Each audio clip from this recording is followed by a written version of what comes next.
দাদি গ্রামের রাস্তা দিয়ে হাঁটছিলেন। হঠাৎ মাটির পাশে ময়লার স্তূপে একটি ঝলমলে সোনার ঘড়ি দেখতে পেলেন। কৌতূহলবশত তিনি ঘড়িটা হাতে নিলেন আর খুশি মনে দৌড়ে বাড়ি চলে এলেন। বাড়িতে এসে দাদার হাতে ঘড়িটা পরিয়ে দিতেই হঠাৎ চারদিকে সোনালি আলো ছড়িয়ে পড়ল।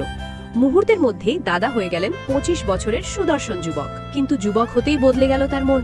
সে দাদিকে বাড়ি থেকে বের করে দিল, এমনকি অল্পদিনেই আরেক সুন্দরী মেয়েকে বিয়ে করে ঘরে তুলল। দাদার বিয়ে দেখে দাদি ভেঙে পড়লেন, চোখ ভরে কান্না করতে লাগলেন। এক রাতে যখন যুবক দাদা আর তার নতুন বউ গভীর ঘুমে, দাদি চুপি চুপি ঘরে ঢুকে দাদার হাত থেকে ঘড়িটা খুলে নিলেন। ঘড়ি খুলতেই দাদা আবার আগের মতো বুড়ো হয়ে গেল, আর বাইরে এসে দাদি নিজে সেই ঘড়ি পরে নিলেন। মুহূর্তেই সোনালি আলো ঝলসে উঠল। দাদি হয়ে গেলেন এক সুন্দরী যুবতী। ঘড়ি হারিয়ে বুড়ো হয়ে যাওয়া দাদাকে দেখে নতুন বউ তাকে ছেড়ে চলে গেল। দাদা উঠোনে বসে কাঁদতে লাগলো। শেষে শুধু একটা কথাই সত্যি হলো, লোভের পরিণতি সবসময়ই ভয়ঙ্কর। দিন দাদি গ্রামের রাস্তা দিয়ে হাঁটছিলেন।